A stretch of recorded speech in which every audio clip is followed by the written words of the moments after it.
समय की बात है। वसंत नगर गांव में एक बहुत बड़े और अमीर राणा सेठ रहा करते थे, जिसके यहाँ कालू माली और उसकी पत्नी सावित्री काम किया करते थे। सेठ के बहुत से बड़े बड़े फलों के बाग थे, जिसकी सारी देखभाल दोनों पति पत्नी किया करते थे। अरे कालू, फल तो अच्छे से पक रहे हैं ना? हाँ मालिक, सारे फल बहुत मीठे और अच्छे हैं। हाँ, ध्यान रखना, नहीं तो तुम्हें नौकरी से निकाल दूंगा। नहीं नहीं मालिक, इतने सालों से हम ही तो देखभाल कर रहे हैं। कालू और उसकी पत्नी कई सालों से राणा सेठ के यहाँ काम कर रहे थे। इसके बाद भी उन्हें उनके काम जितना पैसा नहीं मिल पाता था, और तो और सेठ से हर बार नौकरी से निकलने की धमकी मिलती रहती थी। इतने साल हो गए हमें इन बागों को बड़ा करते करते। हाँ, ये बाग भी हमारे बच्चों जैसे ही तो है। फिर भी मालिक को हम पर कभी तरस नहीं आया। छोड़ो सेठ की बातें, हम तो अपना काम ईमानदारी से करते हैं ना। सेठ का कारोबार हमारी मेहनत से ही चलता है। ये बाग ही हमारा सब कुछ है, हम इन्हें छोड़कर कहीं नहीं जा सकते। सावित्री और कालू ने बाग के हर पौधे को अपने हाथों से सींचा था और हर पेड़ को अपने बच्चे की तरह संभालते थे। कालू सुनो, ये केमिकल बैग में डाल दो। केमिकल? पर क्यों मालिक? अरे, इससे फल जल्दी बड़े होंगे। पर ये फलों को अंदर से खराब कर देगा मालिक। हमें उससे क्या, हमें पैसे कमाने से मतलब है बस। मालिक, पर ये फल बच्चे भी खाते हैं, जरा उनके बारे में तो सोचिए। तुम दोनों नौकर होकर मुझे जवाब दे रहे हो? ऐसा नहीं है मालिक, ये गलत काम हम नहीं कर सकते। अगर ऐसा है तो निकलो मेरे बाग से। राणा सेठ कालू और सावित्री को धक्के देकर काम से निकाल देता है। वो दोनों रोते हुए उनके सामने हाथ फैलाते हैं, पर राणा सेठ उनकी एक नहीं सुनता। और ये लो तुम्हारी सड़ी हुई स्ट्रॉबेरीज, इसे भी अपने साथ ले जाओ। सेठ स्ट्रॉबेरीज के कई सारे छोटे छोटे पौधे उखाड़कर उनकी तरफ फेंक देता है। अब हम क्या करेंगे जी? भगवान सब ठीक कर देंगे, तुम चिंता मत करो। दोनों पति पत्नी इसी चिंता में ही थे कि उन्हें क्या करना है कि अचानक एक गरुड़ जमीन पर आकर गिर पड़ा। अरे, ये गरुड़ तो बेहोश पड़ा है। हाँ, लगता है खाना ना मिलने की वजह से बेहोश हो गया है। रुकिए, हमारे पास कुछ स्ट्रॉबेरीज हैं, मैं वो ले आती हूँ। हाँ ठीक है। कालू और सावित्री गरुड़ को स्ट्रॉबेरीज खिलाते हैं, जिससे गरुड़ बिल्कुल ठीक हो जाता है। आपका धन्यवाद। अब तुम ठीक हो ना? हाँ, इतनी स्वादिष्ट स्ट्रॉबेरीज मैंने आज तक नहीं खाई। ये हमारी उगाई हुई स्ट्रॉबेरीज हैं। कालू और सावित्री गरुड़ को उनके साथ जो हुआ वो सारी कहानी बताते हैं। ये तो तुम दोनों के साथ बहुत बुरा हुआ, पर अब हम कर भी क्या सकते हैं? तुमने मेरी मदद की है, मैं तुम्हें जादुई स्ट्रॉबेरीज का वरदान देता हूँ। जादुई स्ट्रॉबेरीज? उससे क्या होगा? तुम्हारे पास जितनी भी बाकी बची स्ट्रॉबेरीज हैं, वो कभी खत्म नहीं होंगी, ये हमेशा ही बढ़ती रहेंगी। सच में? ये लो, आजमा कर देख लो। अच्छा तो मैं चलता हूँ।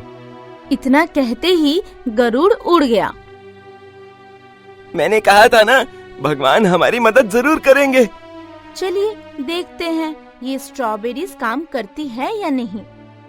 कालू और सावित्री ने उन बची हुई स्ट्रॉबेरीज को जमीन में डाल दिया और रोज ढेर सारी स्ट्रॉबेरीज बेचने लगे, जिससे उन्होंने बहुत सारा धन कमा लिया और जादुई स्ट्रॉबेरीज की मदद से कई सारे बाग भी खरीद लिए। पूरे शहर में उनका नाम हो गया।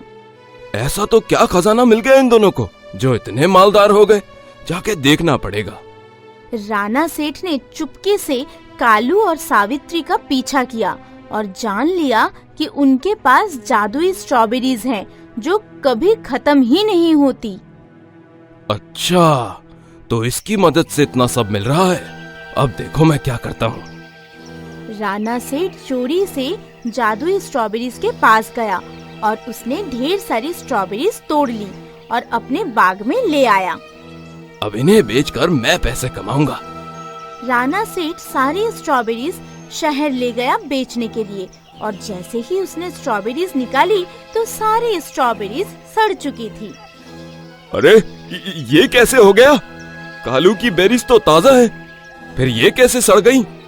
लगता है ये इन दोनों की कोई चाल है। राणा सेठ दूसरी बार जादुई स्ट्रॉबेरीज के पास आया। अब इस बार ये सारे स्ट्रॉबेरीज ही उखाड़ दूंगा, और उसने सारे स्ट्रॉबेरीज को तहस नहस कर दिया। पर गरुड़ ने ऊपर से उड़ते हुए सब कुछ देख लिया था। राणा सेठ जब अपने बागों में पहुंचा तो उसके सारे बाग में कई सारे गरुड़ उड़ रहे थे, जिन्होंने सब कुछ बर्बाद कर दिया था। हाय, ये कैसे हो गया? मैं तो बर्बाद हो गया। क्यों? जब दूसरों का नुकसान कर रहे थे तब तो बड़ी हंसी आ रही थी। सत्यानाश हो उन जादुई स्ट्रॉबेरीज का। सत्यानाश तुमने खुद ही का किया है।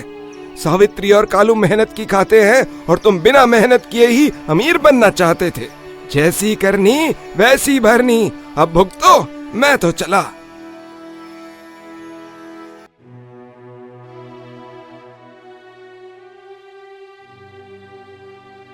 एक अजमेर नामक गांव में स्वाति नाम की लड़की अपनी बूढ़ी माँ के साथ रहती थी।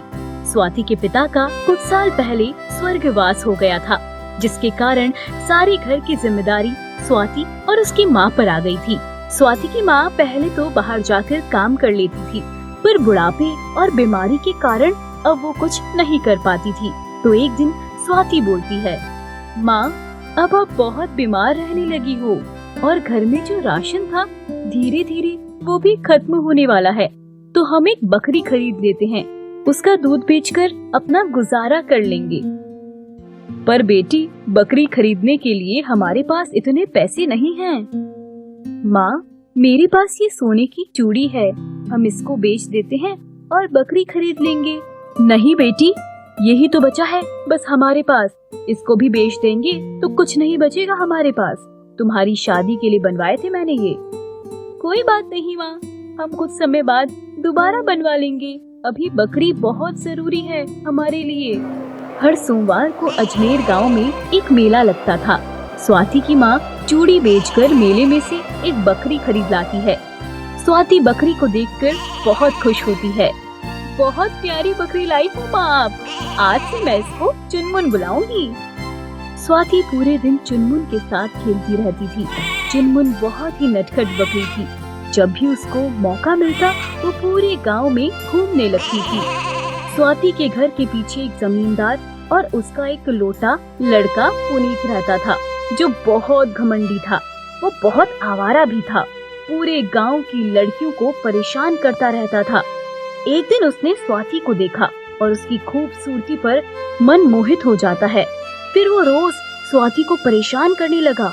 एक दिन उसने रास्ते में स्वाति को रोक लिया तो स्वाति बोलती है, ये क्या बदतमीजी है, मेरे रास्ते में आने का क्या मतलब, हटो यहाँ से। बदतमीजी अभी करी कहाँ है मैंने मैडम, अब तुझे दिखाता हूँ किसको कहते हैं बदतमीजी। और स्वाति को हाथ लगाने ही वाला होता है, तभी स्वाति की बकरी चुनमुन आ जाती है और पुनीत पर हमला करती है। पुनीत को भी गुस्सा आता है और वो भी चुनमुन पर हमला कर देता है और वहाँ से चला जाता है। स्वाति अपनी चुनमुन को घर ले आती है और फिर बहुत रोती है। स्वाति चुनमुन की पीठ पर हाथ से सहलाती है और बोलती है, चुनमुन, तुझे बहुत दर्द हो रहा होगा ना, उस पुनीत ने तुझ पर हमला किया। स्वाति चुनमुन को गले लगाती है और बोलती है, आज चुनमुन, तूने मेरी मदद की उस पुनीत से। इतना बोलकर स्वाति देखती है कि चुनमुन के पैरों में चोट लगी थी। हे भगवान, तुझे तो बहुत चोट आई है। और फिर चुनमुन की मरहम पट्टी करती है। उसके बाद एक खूंटा लेकर आती है और चुनमुन को उससे बांध देती है और बोलती है, आज तुमने मेरे लिए ये चोट लगवा ली, अब तुम घर पर ही रहोगी। मैं नहीं चाहती कि मेरी वजह से तुमको कुछ हो। कुछ समय बाद एक दिन स्वाति के यहाँ डाकिया आता है। स्वाति चिट्ठी पढ़कर बहुत परेशान हो जाती है। क्या हुआ बेटे, किसकी चिट्ठी आई है और तुम इतना परेशान क्यों हो गई हो? माँ, वो मौसी की चिट्ठी है, वो बहुत बीमार हैं और उनके बेटे बहू बाहर गए हैं, हमें आज ही उनके यहाँ जाना होगा। स्वाति और उसकी माँ चलने की तैयारी करते हैं। जैसे ही वो चुनमुन के पास आती है, तभी स्वाति बोलती है, चुनमुन, हम 2 दिन के लिए बाहर जा रहे हैं, तुम कहीं मत जाना, और घास और पानी यहीं तुम्हारे पास रख दिया है मैंने। इतना बोलकर दोनों निकल जाती है। उसके जाते ही चुनमुन खूंटा तोड़कर गांव में फिर से घूमने निकल पड़ती है, और पुनीत अपनी गाड़ी से आ रहा होता है और चुनमुन को देख लेता है और उस दिन की घटना याद करता है। चुनमुन का उस पर हमला करना, उसके इरादे पूरे नहीं होने देना, इस वजह से वो फिर से गुस्से में आग बबूला हो जाता है और स्वाति को सबक सिखाने के लिए अपनी गाड़ी से चुनमुन को टक्कर मार देता है, जिससे चुनमुन की मृत्यु हो जाती है। 2 दिन बाद स्वाति और उसकी माँ घर आती है, पर उनको चुनमुन कहीं नहीं मिलती। फिर वो पूरे गांव में ढूंढने निकल पड़ती और थक कर दोनों गांव वालों से पूछने लगी, काका, क्या आपने मेरी बकरी चुनमुन को कहीं देखा है? क्या बताएं बेटा? इतना बोलकर चुप हो जाते हैं। काका, बताओ मुझे, क्या हुआ मेरी चुनमुन को? प्लीज ऐसे चुप मत रहिए। वो तुम्हारी बकरी का एक्सीडेंट हो गया। एक्सीडेंट? कैसे, कब हुआ और किससे हुआ ये एक्सीडेंट? वो जमींदार के बेटे की गाड़ी से तुम्हारी बकरी घूम रही थी, पता नहीं अचानक कहां से जमींदार के बेटे की गाड़ी आई और बस फिर बकरी बेचारी वहीं मर गई। इतना सुनते ही स्वाति भागी भागी जमींदार के घर जाती है और पीछे पीछे उसकी माँ भी चली जाती है। सेठ जी, गांव वाले बोल रहे हैं कि आपके लड़के ने हमारी बकरी को मार डाला। हाँ, ये एक्सीडेंट था, उसके बदले हम तुम्हें नई बकरी दे देंगे। इतने में ही पुनीत वहाँ आ जाता है और हंसते हुए बोलता है, क्या हुआ, उदास हो? अच्छा अच्छा अच्छा, उस बकरी के लिए जो मैंने मार दी। पुनीत, तुमने ये जानकर किया है, मुझसे बदला लेने के लिए? हाँ, किया तो जानकर ही है। उस बकरी ने मुझ पर, पुनीत पर हमला किया, उसे तो मारना ही था, सो मार दिया। स्वाति गुस्से से बोलती है, ये तूने ठीक नहीं किया पुनीत, अब इसकी कीमत तुझे चुकानी पड़ेगी। मैं तुमको छोड़ूंगी नहीं, पंचायत में शिकायत करूंगी। उससे कुछ नहीं होगा मेरे और मेरे बेटे का। ये सब गांव वाले मेरे कर्ज के बोझ में दबे हैं, पर फिर भी अगर तुम चाहो तो करके देख लो। दोनों माँ बेटी वहाँ से चली जाती है, प्रधान के घर, और पंचायत बुलवाती है। सारे गांव वाले और पंच आते हैं और स्वाति से बोलते हैं, क्या हुआ बेटी, तुमने ये अचानक पंचायत क्यों बुलाई? ताऊ जी, इस जमींदार के बेटे पुनीत ने जानकर मेरी बकरी को मार डाला। सिर्फ वही सहारा थी हमारी, उसको भी छीन लिया हमसे। हमें इंसाफ चाहिए। पुनीत, क्या स्वाति जो बोल रही है वो सच है? हाँ, और उस बकरी ने मुझ पर हमला किया था। हमला क्यों किया था, वो भी तो बताओ पंच को। मैं क्यों बताऊं? मैं इस गांव के जमींदार का बेटा हूँ, कोई मेरा कुछ नहीं बिगाड़ सकता। पंच भी जमींदार के कर्ज में दबे होने के कारण कुछ नहीं कर पाते और स्वाति को भी इंसाफ देना था, वरना कोई पंच पर विश्वास नहीं करता। तो वो जमींदार से बोलते हैं, जमींदार, आपके बेटे ने गलत किया है, अब स्वाति को इंसाफ दिलाना हमारा फर्ज है, तो आप एक दूसरी बकरी स्वाति और उसकी माँ को लेकर दे दो। ठीक है, आप लोग बोल रहे हैं तो मैं इनको नई बकरी लाकर दे दूंगा। जमींदार एक बकरी लेकर आते हैं और स्वाति को देते हैं। लो, अब ये बकरी तुम्हारी है, इसको लेकर जाओ यहाँ से। स्वाति और उसकी माँ बकरी को देखते हैं। वो बकरी बहुत बूढ़ी थी और दुबली पतली सी मरने जैसी हालत लग रही थी उसकी। माँ, ये तो हमारे किसी काम की नहीं है, ये क्या दूध देगी? अरे कोई बात नहीं बेटा, हम इसको ही खिला पिलाकर सही कर देंगे। दोनों बकरी को लेकर अपने घर आ जाती है और कुछ दिन उस बकरी की खूब सेवा करती है। फिर उन्हें जब लगता है कि बकरी अब दूध दे सकती है, तो स्वाति दूध निकालना शुरू करती है और देखकर हैरान हो जाती है। माँ, ये दूध की बाल्टी में दूध की जगह सोने का पानी क्यों आ रहा है? हाँ बेटी, लग तो मुझे भी यही रहा है।